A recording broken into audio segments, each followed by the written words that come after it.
All right. Welcome to the show, the podcast of all podcasts. Get it off your chest. How y'all living? How y'all doing? It's a great Saturday. It's a great day. First and foremost, like we always do, all praises due to the Most High. We survived this week. No matter how rough this week was, we survived it. We here. So we're gonna jump right into it. Get it off the chest. Before I get off my chest, what I want to talk about as far as my topics, just want to touch on a little bit of what I discussed last week on last week's episode about Atlanta Medical Center and the closing of it, or Wellstar Atlanta Medical Center and the closing of that particular hospital in this community. They actually been doing a couple of rallies at the hospital. And so when I tell you that we all in about this, I really mean that we all in. So my mother actually went down to the rally this week. She spoke to a few people. They wanted to put her on TV. She said, nah, she didn't want to go on TV. So I just want to show y'all a little visual of what's going on. So they interviewed my moms, and this is her quote right here. I want to put it up where everybody can see it as soon as that light. Where circle that right there. I don't know if everybody can see that. I can get a little closer. A little closer. And boom. Instagram, I'm coming to y'all too. I want y'all to see what's shaking. What she say? My baby boy was born dying now. It ain't right. Nobody thinks this is right about closing it. Mom said, I'm going down there to show my support. So I just want to just tell y'all, man, like this is for real. November the 1st, they talking about closing this thing down. All right. So if anybody that can help support, we don't want this building to close. We don't need this building to close. So I just wanted to just touch on that a little bit because we were just talking about it. So that leads into what I want to get off my chest, which is a little bit of voting laws, a little bit about voting laws, what's going on in Georgia. We touched on that a little bit too last episode as well with my man, Mr. Howard Sanders. Now, the voting laws here in Georgia. So what I want to speak on is just, it might be some people out there who's not into politics, but they trying to see what's going on. They can hear that there's a lot of noise going on, and they can hear that something don't sound right. They can probably see that something don't look right when it comes to politics in the state of Georgia. I'm speaking on this because the midterm elections are coming up in November, ladies and gentlemen. What that means is people are going to be voting for the House and the Senate. So I'm going to try to break it down in just, some terms. If it's somebody like myself, who I used to be, I wasn't never thinking about voting. When you living in the streets and that's all you know is street money and that attitude, last thing you're thinking about voting. And that's just who I was, But now, as you evolve and as I evolve, I'm like, it's kind of important, especially the way I see them trying to play things here in the state of Georgia when it comes to voting. So first thing, this Georgia law that they've come up with, this new Georgia law, what it has done is reduce the number of ballot drop boxes as far as access into the places where people can use them the most. And the people that use most of the ballot drop boxes are in our community, the Black and brown community. As far as I see, that's who it's affecting. This new law is going to affect. So we're going to dig in a little bit, all right? So this new law, so it stems from a 2020 election. Now, I know everybody know about the 2020 election. We still talking about it now. A lot of people still talking about it now. The former president is basically saying it was stolen from him. Okay? So what you need to understand about that is ever since the 2020 election, he placed a lot of people in a lot of positions that can enable him and his story of, he won the presidency when he didn't. If you follow what I'm saying, he's put a lot of people in a lot of places, especially Secretary of State. What do you mean by that, Quincy, when I say that? Secretary of State is the one that controls the vote, basically. That's the one that can say yay or nay on all these votes. Give you an example. He tried Georgia like that.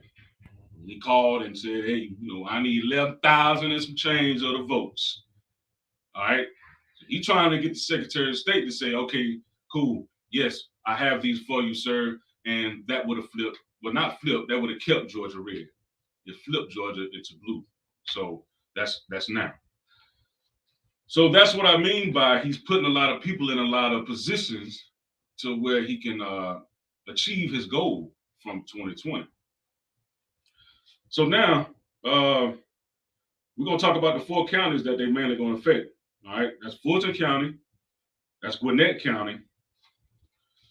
Who else? Cobb County and DeKalb County.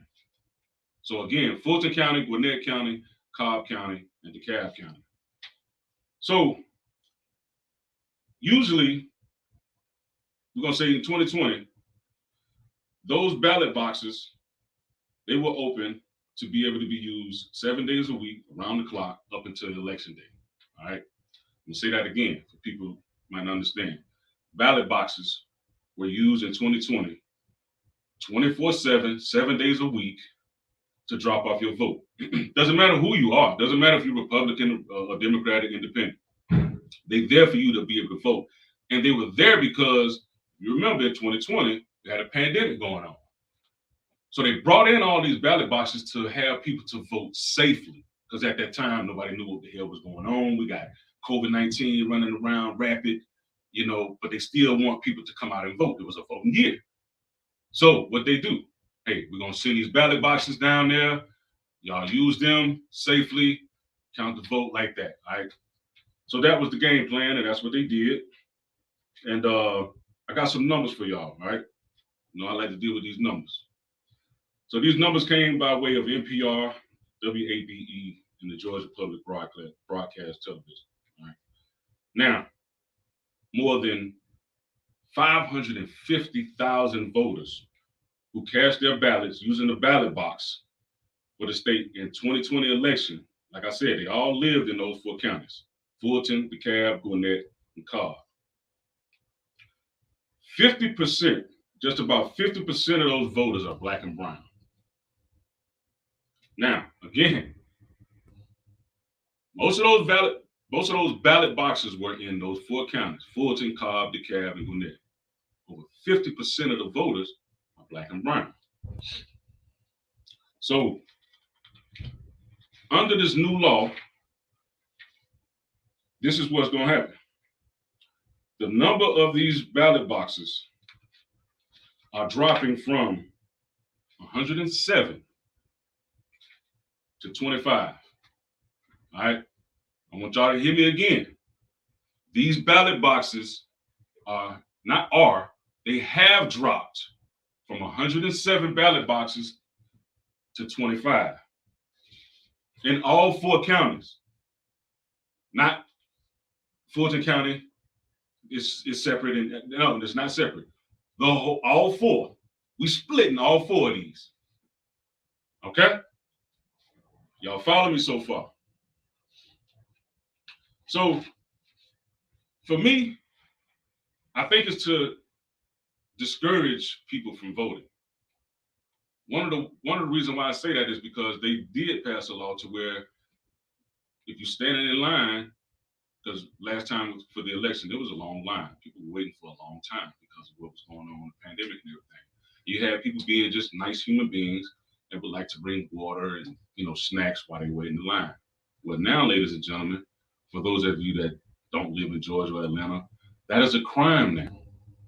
You cannot go and give people water or snacks while they're waiting in line. It is a crime.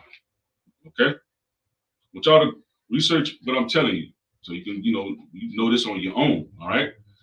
Don't go up there trying to get nobody no water, no food as much as we would like to, because they're doing their civic duty and they standing there for a long time, and it might be hot. Because this weather down here, in November it can still be warm. We flip-flop with weather down here in Georgia. I'm sure everybody know that. So that's something I want people to make sure y'all pay attention to. Now, so some of these numbers right here.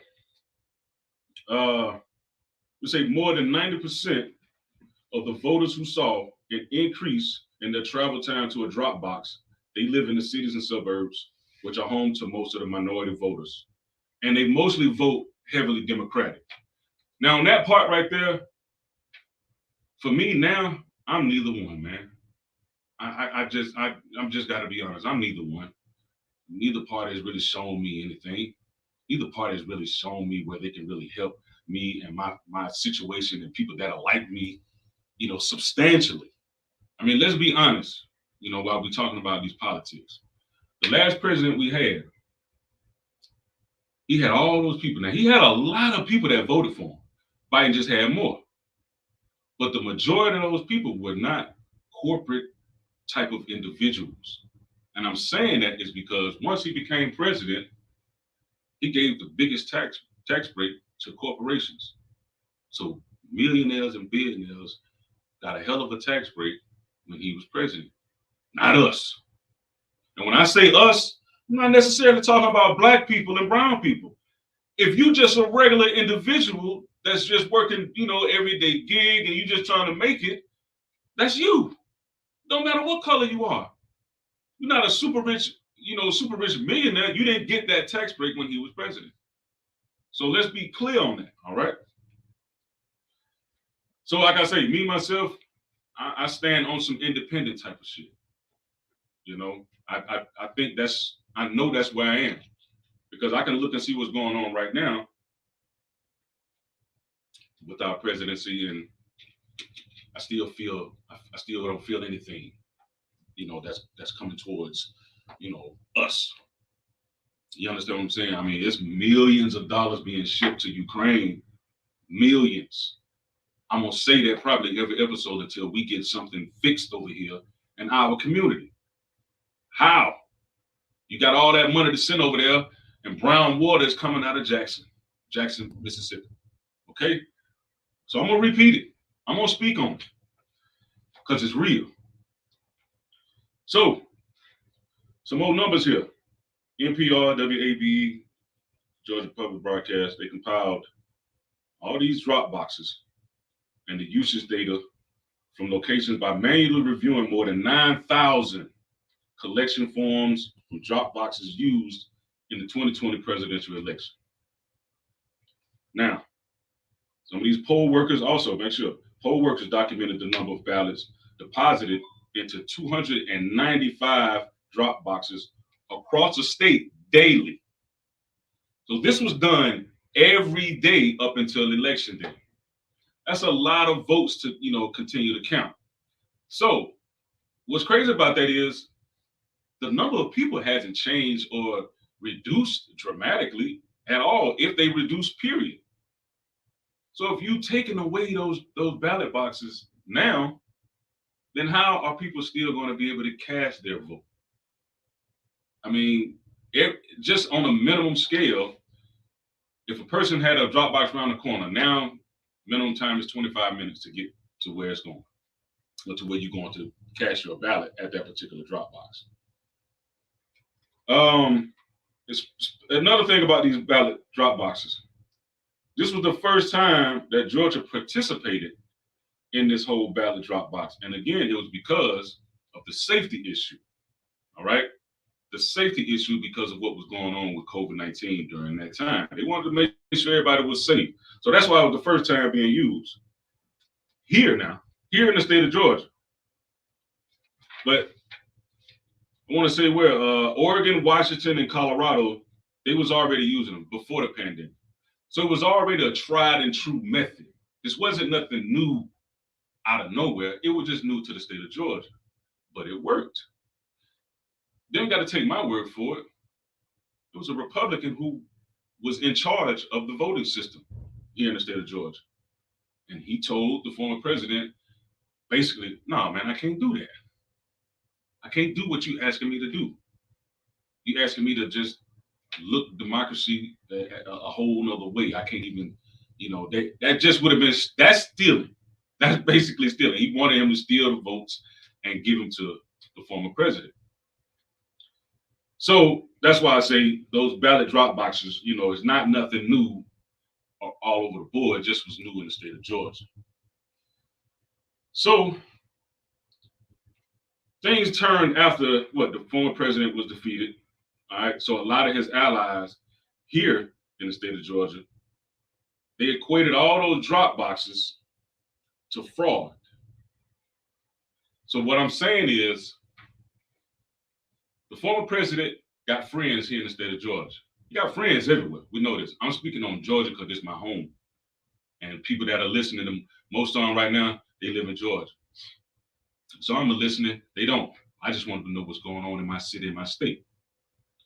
So the former president got a lot of friends here in the state of Georgia, and that's why these laws are being able to be passed, because they're with him. They're with his conversation. They're with how he wants to take this. So it's easy for them to pass these laws. I mean, it doesn't sound inhumane to anyone out there listening to the world that you're going to charge somebody with a crime if they come and give somebody water and snacks while they wait in line to vote, to do their civic duty. Because you got to remember, the way that they handling this, they all still took an oath. They all took an oath to be a politician. And it was to uphold the Constitution. Now, whether or not some of us care about the Constitution, that's a whole other story, because there's some people they don't care about that because they're not winning in this country. And they just struggled all their life, but they still got to bow down to the other party. So some people don't care about that. But at the same time, we do live here. This is where we reside. So we kind of got to have to play the game the way it's being shown to us. But you just have to find your way you can maneuver. Okay, you can maneuver through this and not be just on the hook every day, all day for the rest of your life. All right. So, like I said, he got allies, and some of those are the reason why some of this stuff has been passing. Okay. So I want to make sure that everybody understand about how these ballot boxes were working and how they're working now. We had numerous ballot boxes throughout the state of Georgia, and now we don't. That's basically how I'm trying to present it to y'all in layman's terms. We don't have them anymore. We got about 25. I just read y'all the numbers. About 25 ballot boxes, and they're on limited times, okay? This new law, I'm gonna give y'all the name of it. It's called Senate Bill 202. Again, this new law is called Senate Bill 202.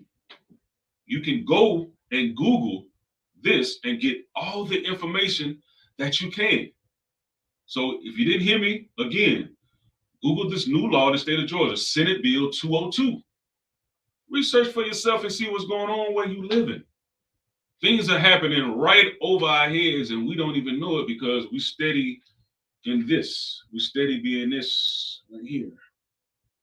While laws are being passed right over our head. Ladies and gentlemen, we gotta pay a little bit more attention to what's going on around us. Trust me, I like to look into the phone and see what's shaking on videos and stuff like that too, but gotta be disciplined about doing that. If you're gonna spend time on stuff like that on your phone, then equally spend the same amount of time on learning what's going on around you. You know, don't just be caught up in just shenanigans on your phone. Because that's what a lot of it is. It's just a bunch of shenanigans to keep you glued into that piece of equipment. So you can't expand. You can't expand your mind by simply looking at videos all day long on these phones. People know that. If you say, I'll look at it for a little bit and then say, you know what, now I'm gonna take an hour and go over here and learn about myself. You'll be surprised how the time will decrease in the bullshit that you look at on your phone.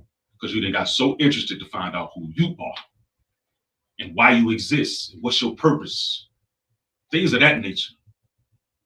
That's where you need to be going. That's where you need to be headed. Okay? So the new law, like I said, Senate Bill 202, it requires all 159 counties to have at least one box, but no more than one per 100,000 voters. Man, that's fucking insane. That's insane.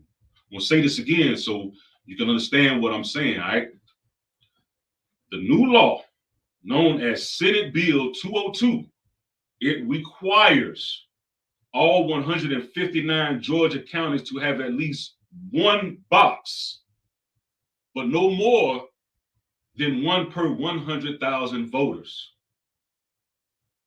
That means these goddamn boxes are spread out. They spread the hell out now. Not only are they spread out, but they're limited. Let me tell you the time. So instead of making them available outdoors like they were in 2020, they were available outdoors 24/7, 7 days a week. It's not the case anymore, ladies and gentlemen. So instead of that, the new drop boxes must be kept inside early voting locations with limited hours, 9 to 5. That's going to be problematic for voters with an inflexible schedule. Okay? So now, like I say, these new machines, they have to be at a secure location, which is an early voting location. So this is not at all locations, because all locations aren't early voting locations, ladies and gentlemen. So they're only going to be, so that means now you got to figure out, okay, well, if I want to vote, so where's the early voting location so I can get to the drop box? Then you got to figure out, all right, so when is the location going to be closed? 9 to 5, man. 9 to 5. Limited hours now. They were 24/7, 365. But now, after the last election, you can only go limited hours of the day. Most people work past, man, I don't care if you get off at 4 o'clock. You got to get all your stuff together. You know, if you're working already, you got to go to the clock. You got to clock out. You know, you're probably going to talk with somebody before you leave out, walk to the car. That's if you're blessed to have transportation. Some people ain't got transportation, man. You know you asked out if you ain't got no transportation and you trying to go vote before 5 o'clock and you get off at 4. That's a wrap. So now what you do? Oh, I got to talk to my supervisor, see if I can maybe, take a day off. You can't afford to, though, can you? Not right now. A lot of people can't afford to take no day off. That's real, man. That's what's happening right now. So that's why I say I think it's a method to prevent a lot of people who look like me from voting. It wasn't no issue in the 2020 elections. Okay? I'm not saying that because I'm going for one person or another. It's just the facts, man. It's just the facts. But like I said, 9 to 5, that's a problem. And anybody else who, got time constraint, that's going to be a problem for anybody that's trying to vote. Because we came out in droves in 2020, man. We really came out in droves. I think it was the highest number of people that voted for any president ever. And I can tell you for a fact, I can't pull up the numbers yet, but I have them numbers for you soon. You know that. But I can tell you for a fact, even with last election in 2020, everybody still didn't come out and vote. Everybody still didn't come out and vote. You still had people like, man, it's like the lesser of two evils. I mean, this is just how some people feel, because I talk to these people every day. I live around these individuals. Some people just ain't feeling this whole voting thing because all their life they never received anything from the government in a helping sort of way, like real help, not food stamps and all. No, that's not real help. Real help is saying, hey, I'm gonna come into your community and I'm gonna help build infrastructure. That's real help. Cutting checks for a reason. Not just to cut a check and we're going to spend it to put the money right back in the economy. It's a difference between building infrastructure and a stimulus check. It's a difference. Y'all need to understand that. Stop going for any goddamn thing. They know we will. That's why they handle us the way they do. I mean, think about it. 25 drop boxes, one drop box per 100,000 voters. So if it's 100,000 people in this area, they all get that one box. And we gotta go to another area. Come on, man. And they limited on the time. You still think there's no coincidence behind that. You ain't gonna sit up here and make me not think that Atlanta Medical Center is a scapegoat for something. We might not know it right now, but you ain't finna sit up here and tell me that that hospital stood all this time for a century. I was born and I was blessed to be able to work there in the ICU department. Shout out to the ICU department over there at AMC. Some hard workers over there. Shout out to the medical field, period. And all the medical professionals that I've came across, that I've met, talked to, nothing but love for each and every one of y'all. We are a different breed of people. So to shut this place down, November the 1st, politics is involved. I don't know yet. I don't know why. I don't know how yet. But I'm going to find out. And I'm going to bring the answer to y'all. So everybody can be on the same page. And one thing about this Senate bill, no Democrats supported the bill. I do want to say that. No Democrats supported this bill. This was all Republicans. Some people might feel some kind of way. Man, why he talking about Republicans like that? Man, I'm just speaking the facts. I'm just speaking the facts. Okay? Do your own research and figure out what's going on in this country that you live in. Okay? That's something that we all need to be trying to figure out. What the hell is going on up there on the hill? What's going on up there on the hill? Because whatever goes on up there, it's a trickle-down effect. And it affects you. It affects me. We're the working class. It affects us. Whatever decision that they make up there on that hill, it affects us each and every time. If it's good for them, a lot of time it ain't good for us. You know? So I dip and dab into politics because I need to know what's going on in this country. I can't be blinded by the people that's running the show here. You understand?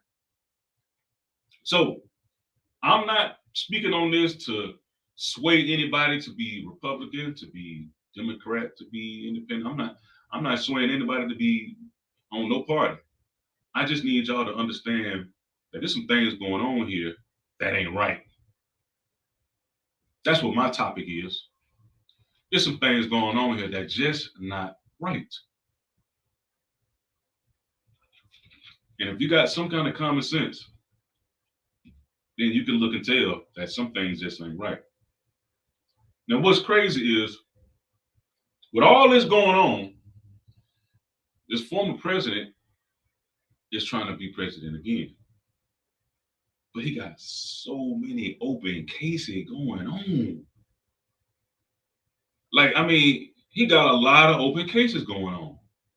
And the biggest one that's stumps me and why he's not, arrested behind bars or anything like that, you're dealing with classified information that you took from the Hill. And one of these, I don't know how many forms, but some of these classified information forms are dealing with nukes, nuclear war type of shit. Now, I want y'all to hear me, man. This gentleman, who's no longer the president, has information on nuclear warheads. How? How does that happen? And this is the same gentleman that wants to be president again. So it's just a lot of shady things going on the Hill. And we need to figure out, why is there so many shady things going on up there? What can we do to at least try to stop it? Because, like I said, the trickle-down effect is not going to always be good for us whenever it's really good for them. I mean, think about it. In 2020, millionaires got richer. Billionaires got richer. The working class, they stayed the same or they dropped. How does that happen when everything is shut down? Research it for yourself, and you will see millionaires and billionaires got richer in the pandemic. They truly did. I mean, from sports teams on. And I can remember, there wasn't a lot of sports going on. There wasn't a lot of games being played because nobody could go anywhere. But somehow, like all 32 NFL teams, bankrolled. MLB, bankrolled. NBA, bankrolled. NHL, bankrolled. Millionaires and billionaires, bankrolled. Did you? I'm talking to you, that individual that's either looking at this show or listening at this show. Did you bankroll? That's the question you need to be asking yourself. Because a lot of other people did. When people were dying and sick and starving, these folks were bankrolling on our ass.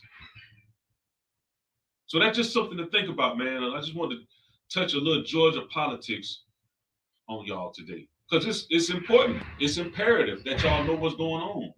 These elections are coming up in November. You think it's a coincidence that the hospital shut down in November? Huh? Come on, man.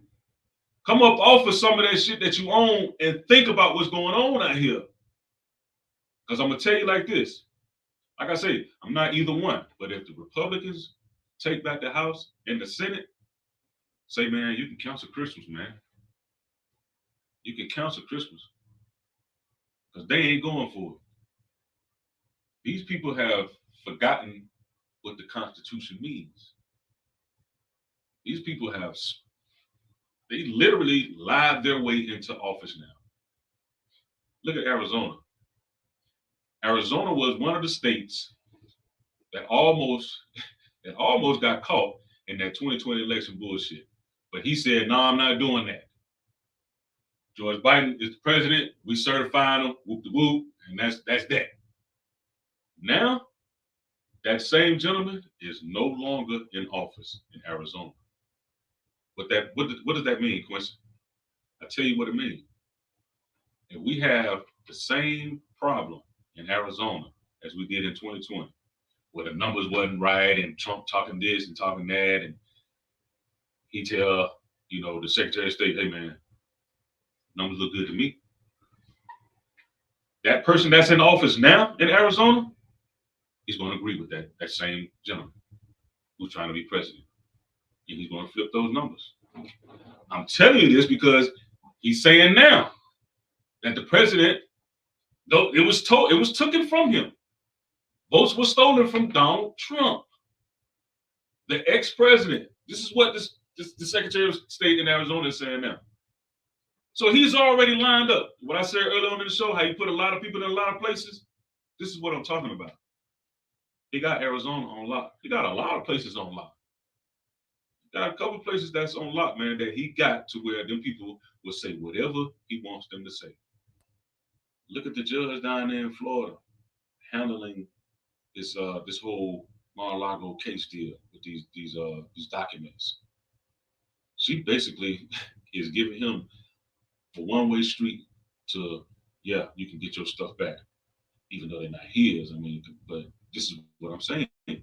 He placed this particular judge in the federal position that she's in. He put her there. He appointed her there back then when he was president. Now he's reaping the benefits from doing that. Because what she said, well, I don't see why I don't see what's the big deal. That's basically what she's saying. She don't see what the big deal is. So she's handed it over to a special master. This is an individual who's going to look at all the documents, and basically he's going to say whether or not those documents stay with the government or they go to Trump. But in reality, when you really look at it, those are not his documents. Okay? The National Archives Reserve keeps all paperwork from when you were president. They keep all of that paper, anything. Now, some of the stuff you allowed to take home, like memorabilia, depending on what it is. But come on, man. Come on, man. Classified documents, man. You ain't got to be involved in no politics at all to know this gentleman shouldn't have classified documents if he's no longer the president of the United States. They only have one president at a time. That's why they do that whole movement. One loses, the next one come in. They transfer peacefully, supposed to be. We didn't have a peaceful transfer the last time. Okay? Think about it. January 6th tell you right there. It wasn't peaceful at all. And while we shucking and jiving and, we want to wear all this Gucci this, and I ain't, trust me, man, I tell you all the time, I like to get fly too. Yeah, it's in me. But at the same time, man, it's a civil war brewing. It's people that's so diehard for this ex-president, they are literally talking about bringing a civil war upon the government. It's going to be some people out there that look like me, and they're going to be in the club somewhere, and they're going to hear the news that it's fighting going all over the country. Because there's some people out here that's ready to go to war for this guy. I mean, it's that serious, people. It's just that serious. So I just want everybody to be cautious. I want everybody to be understanding of what's going on and be careful. Because there's some people out there that's ready to do harm for this guy, man. So just be on your P's and Q's, man, about what's happening around you while you living over here. I can see if you now for some of y'all that listening to the show and you don't live in this country, y'all can understand. You ain't worried about it. You just concerned and you confused on how such a great country like the United States is. Well, that's because they took it from the very beginning. So you reaping what you sowed. So that's just a little bit of Georgia politics I want to talk about. My next subject that I want to discuss, we're going to talk about this British monarchy and the Queen Elizabeth. Yeah, boy. So let's get into it, baby.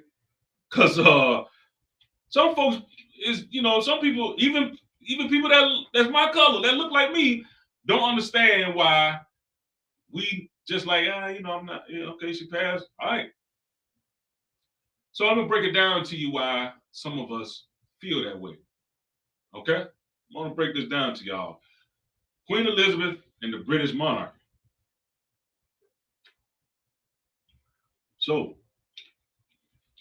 we're going to start like this. It was 1952, from 1952 to 1960.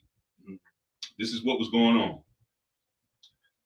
We got a group of Africans out of Kenya, Nairobi, Kenya. And, this touches me a little bit because I was blessed to be able to go to Nairobi, Kenya. I was blessed to be able to go to Africa. I think it was 2016. Shout out to my nephew, man, Karis Odom, Kyrie. That boy over there doing this thing, Zone 4 International. He actually got his own airplanes and he got his own cargo line and everything. He's flying cargo from Africa, Uganda to Great Britain, other countries and things like that. So I was blessed to go over there and see Africa firsthand for myself, And I remember when I first got there and they greeted me and was like, welcome home. And it hit me like, damn, that's real. This is home. So this stems from Nairobi, Kenya. All right.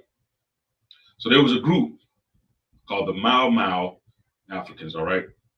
And this was the land of the freedom. What was it called? It was the Land and Freedom Movement. I want to repeat that. It's MAU, the Land and Freedom Movement. So about 1.5 million Africans, they were sent to these detention camps, okay, on the Queen's watch. She had an army, and I'll get into the reason why, all right? But we had 1.5 million Africans that were sent to detention camps by the Queen. Not only they were sent to these detention camps. Inside these detention camps, there was a picture of Queen Elizabeth in each and every one of these detention camps. All right? Yes, ladies and gentlemen, this is part of the colonization that was done by Great Britain in Africa. Nairobi, Kenya, to be exact. All right. Like I say now, in these camps, her picture was on the wall. Like, who else? Hitler. Y'all remember those camps? Concentration camps? Jews? His picture was on the wall over there, man. You understand? All right. And like I say, so the Mau people, so they were vowing to break away from the British government. These people took an oath and everything amongst themselves. I want y'all to Google MAU after the show, which y'all get a chance. Check out these people, man. So they trying to break away from the British government. Like I say, they took an oath. And the British monarchy, they got wind of it. All right, they got wind of it, had a lot of them killed, and shut down their whole plan. Like I say, this is from 1952 to 1960. They murdered, tortured, enslaved, starvation, so on and so forth. Sound familiar? But that was done, right? That was done to all the detainees in those camps. And the reason why that was done to those detainees in the camps, because their allegiance were to the Mau people. You understand where I'm coming from? And all these people in these detention camps whose allegiance was to the Mau people, the land and freedom movement. Great Britain saw this and did not want that to happen because they know they can really overpower them because they know who they truly are. So they had to bring the whole army, and ended up, changing some individuals' mind in that way. So yeah, 1963 is when they actually started to colonize them. So, but before that, there were it was a killing, and they called it the Hola Massacre. 11 detainees got killed, and it got out to the British Parliament. So these things, when I speak on this starvation, murder, and enslaved, and all that, these things were happening outside of the British Parliament's knowledge.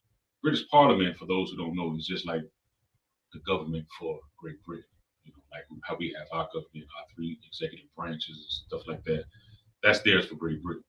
So basically, they were living their life however they live and just going about their life. And when it got out that 11 detainees were killed, that was a problem.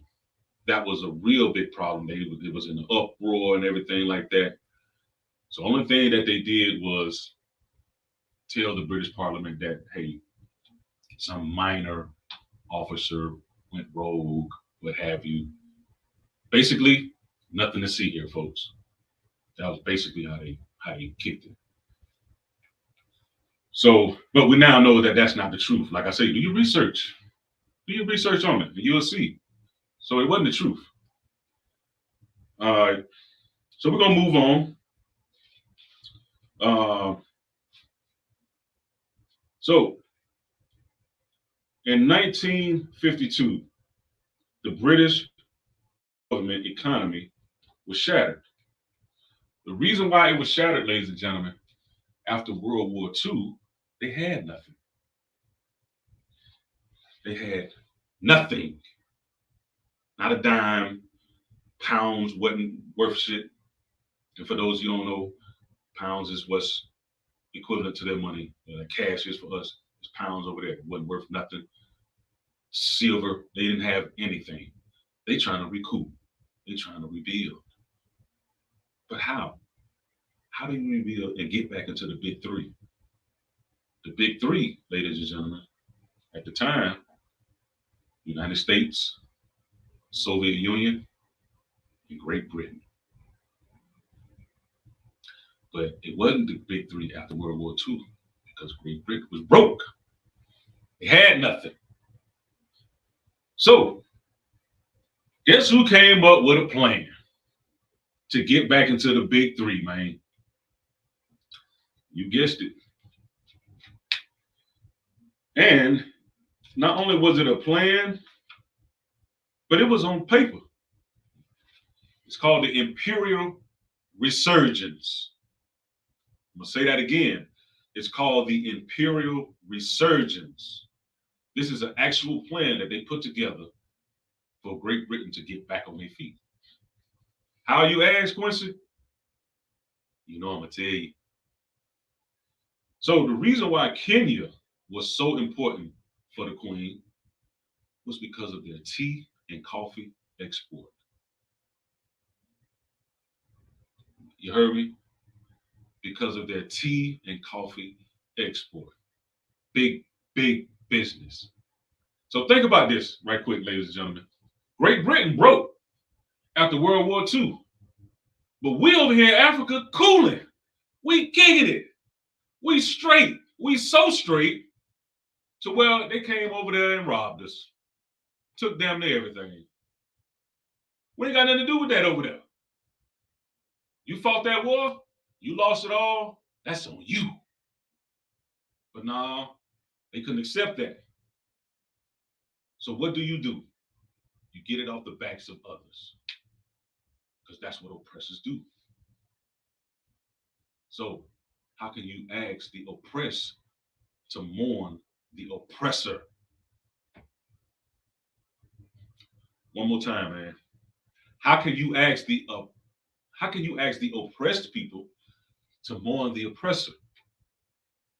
That's insane.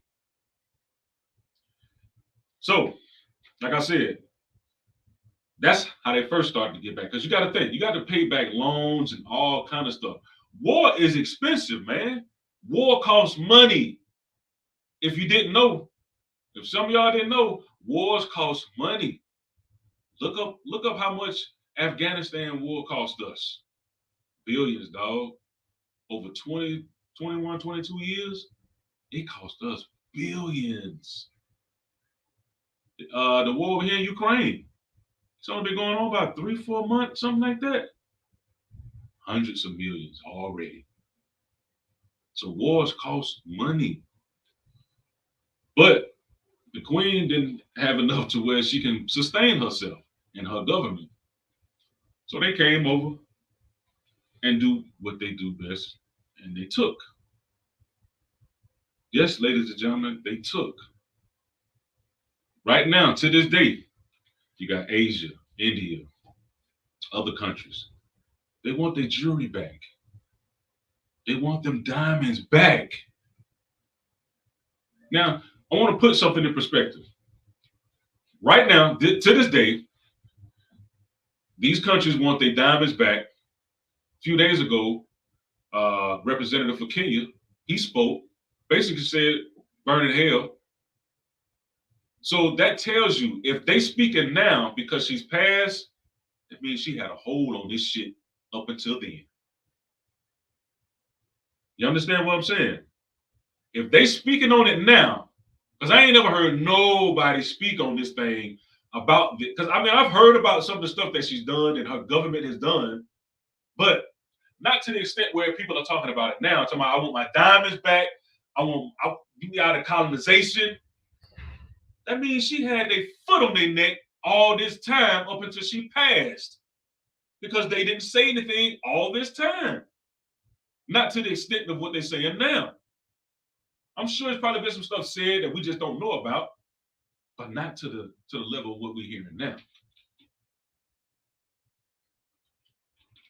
So that alone should tell you something. This shit's still going on right now. While we shucking the job and all in our phones. Yes, Great Britain did that. They did that. So do your research. Find out the reason why some of us are making these comments about, well, we don't really care. That's okay. That's life. Some people taking it a little further. They talking bad about it. I ain't got to do all that. I just don't care. I ain't got whatever. I got my own shit to be trying to figure out than what happened with the queen. You understand me? That's why I'm at with it. Love it or hate it, but that's why I'm at with it. I'm sticking to the facts. And the facts say this is what she did. Why? Because you was in a situation and your whole government crumbled. That's on you. But you couldn't accept that. You had to come over and take. And it wasn't just from Kenya. Mm-mm. Oh, she took from a lot of colonies. But even in Africa, country called Mongolia.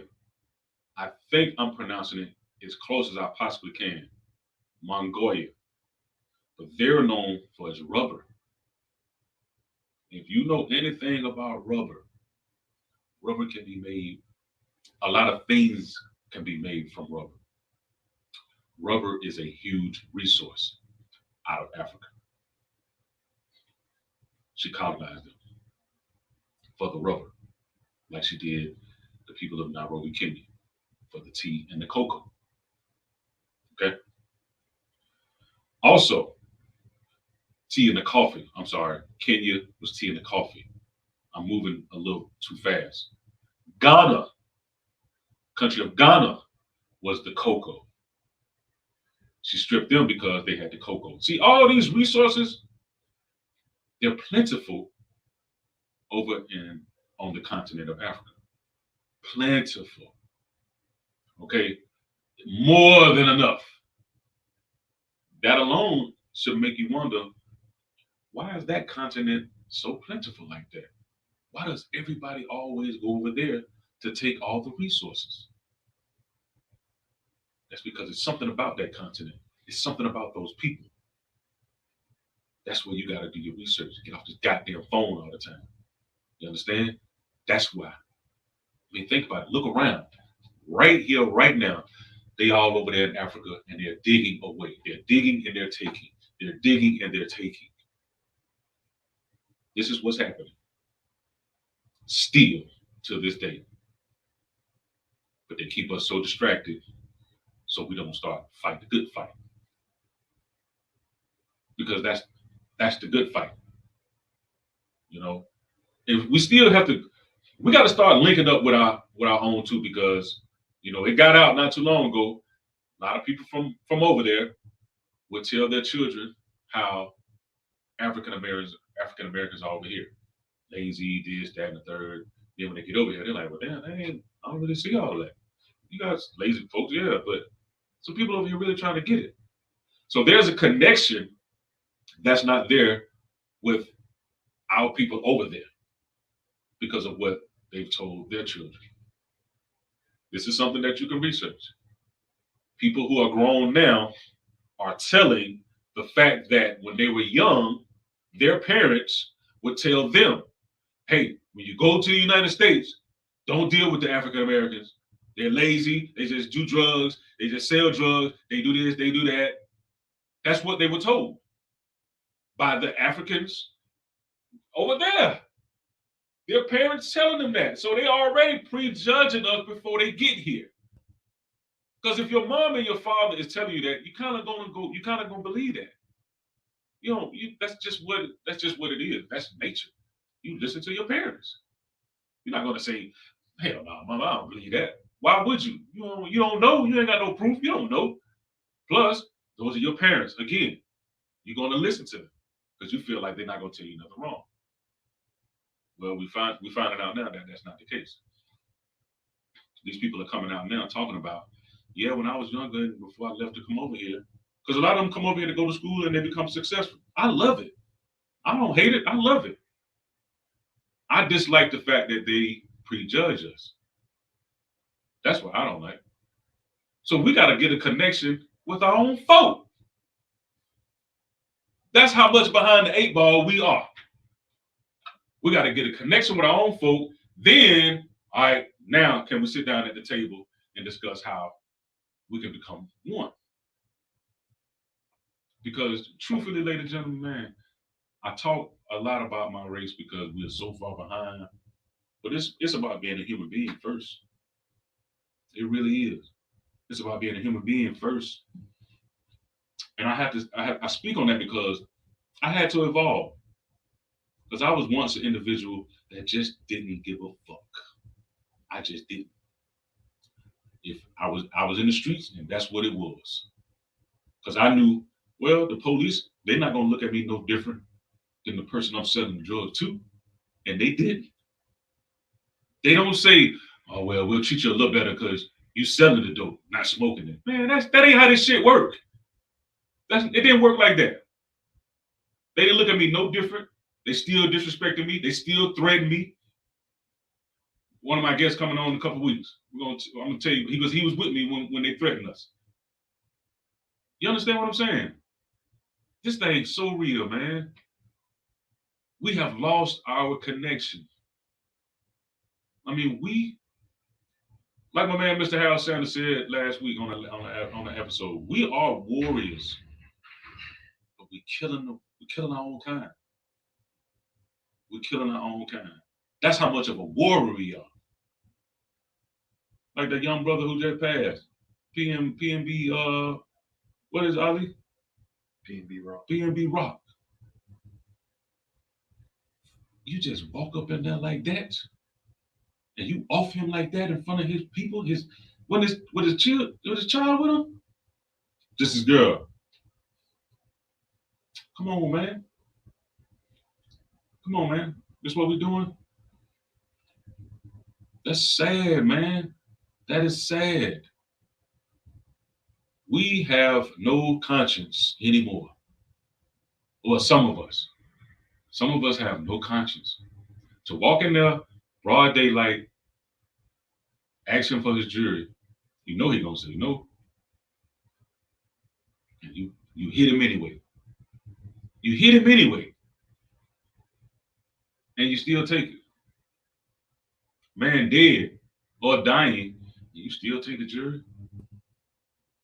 For what? What are you gonna do with it? Because what he paid for it, you can't get that. You're not gonna get what he paid for it. So if he paid in all $100 grand, watch, chain, pendant, you're not gonna get $100 grand for that. You're not gonna get nothing for that. Because his name might have been on it or something. I'm not sure, but the piece that he had on, I'm sure it didn't went worldwide on the web. So what you gonna do with it? What was that for? We gotta do better. We have to do better. We are in self-destruction mode. For what? Why are we in self-destruction mode when we are being destroyed right here by folks who just like, yo, we're gonna take whatever it is y'all got because I need it, and then flaunt it. Because whenever she went out somewhere on the top occasion, she put that hat on, and on that hat, one of our diamonds is on that hat. One of Asia diamonds is on that hat. Them people want that diamond back now. They asking for it back. That alone might be a revolution. It's so much going on out here, ladies and gentlemen. It's a lot of stuff going on, man. Revolution's popping up. Are you ready for the revolution if it comes your way? Because there's some people out here that's sick and tired of being sick and tired. And they ready. I ain't talking about my people. I'm going back to this civil war that's brewing. Think about this. Them people for the ex-president, they said they tired. They sick and tired. Of what? My question is, of what? What you sick and tired of? Because I can look around for sure and tell you some stories about what I'm sick and tired of. And people that I know, they got some stories for real. What could y'all be tired of? His people, all his supporters. Because the Republicans right now, to get back into politics for a hot second, they actually are running the show. They shooting themselves in the foot on this abortion issue, but they actually running the show. It's to the point where they really can run away with the House and the Senate. But they shoot themselves in the foot though. Because you got one politician saying this about abortion issue, another one saying this. They can't get nothing right. They don't have a real policy on anything. You understand what I'm saying? It's so much going on. Just pay attention and see. All right. I just want to make sure everybody just stop and just pay attention and see what's happening, not only in this country but in this world. Get a worldly view on things, especially if you're my age or better. Even if you're not, you should just still have a worldly view on things. I don't like to ask somebody something about something that they should know about. That's a worldly view, and they have no idea what I'm talking about. I'm not talking about them. I just think that shouldn't be. That shouldn't be. Just like when my kids were young, they used to know the songs on the radio. I was their parent. You better know your goddamn multiplication, like you know that song. So in that fashion, just like how we might know what the hell going on with what is it, the Real Housewives or whatever, these shows, you should know what's going on worldly as well. Don't be one-sided in the mind. That's self-destruction within itself. It is. They know it. If you only one-sided and it's just about this and whatever on the TV, you're self-destructing yourself. And you don't even realize it. They used to call the TV the idiot box when I was younger. Because they just say only idiots watch TV. Because there's nothing that's really on there. That can enlighten you. I mean, think about it. Some of these shows, do they really enlighten you? I haven't really watched TV like TV. I'm either watching something on politics or sports, or a movie on Netflix or something like that. But just to sit there and just be watching TV, seeing what's on, I don't do that. And I be seeing some of the shows, that they'll be advertising for, especially on BET. What the hell going on over there? I don't see nothing that enlighten us on that. It's just all drama filled. All drama filled. If you watch a shit that's drama filled, your life is drama filled. I don't care what you say. If that's all you watch and partake in, your life is filled with drama as well. You just don't see it because you so lined up into what you watch that you don't even see that that's drama. So when you in it yourself, it just feels normal to you because you look at it every day. So this stuff that you look at every day filled with drama. Now you got drama in your life. You see no difference. You see no separation because that's a part of your life. Step away from it for a little bit. Step away from this drama shit for a little bit and see what's going on. Get you a worldly view. So I just wanted to tap in on that, man, because all this, especially with this British monarch, when she took all those resources, everything happened on her watch. It was her government and it was her nation. It all happened on her watch. Now, if somebody want to make the argument of, well, she wasn't directly there, let me tell you something, man. When you the king or you the queen, nothing happened that you don't know about. Nothing. There's nothing happening that you don't know about, especially during these years. So just because she wasn't there per se, you think she don't know that her picture was hanging in these detention camps? You think she didn't sit up there and say, well, you can hang that one. I'll let you hang that one. Hey, man, women ain't finna just let you take a picture of them and put it somewhere without them giving you your approval first. Homie, That ain't how this shit happened, man. So that fact alone lets me know that lady knew. She knew. Remember, they was broke. The British government had nothing going on. They were trying to get back into the big three. So they had to conjure up some shit. And that's what they came up with. On us. Again. And this wasn't in the slavery times, ladies and gentlemen. I ain't talking about picking cotton days. What was the year again?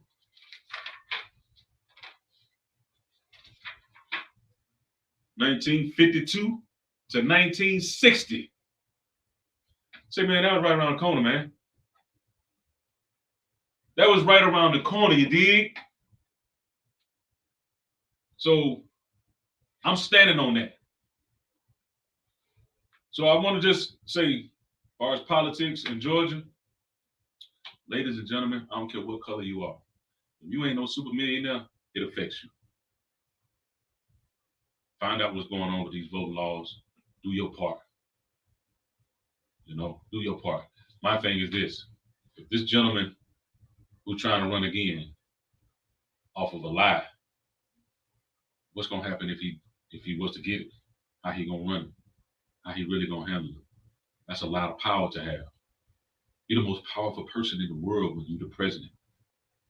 Just in case somebody didn't know that, who not really up on politics, when you are the president of the United States of America, you're the most important person in the world. You're the most dangerous person in the world. Because you got that thing where you can press that button. Others too. But it's something about the United States to where they don't want to really play with us.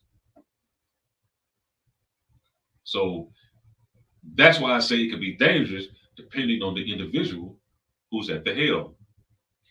See, for me, I think the first time when he was doing it, he didn't have no clue of what that job entailed. So he was kind of doing it by, flying by the seat of his pants. But after it was over, or when it was about to be over, he started to realize, damn, this is a lot of power. I can do a lot. And he tried to get back in there to do, whatever his business is. To me, his business ain't the people. That's what I can say. His business ain't the people. The people didn't eat when he was president. Corporations ate. And they ate big. To the point where you'll see them numbers, man, and just be like, how?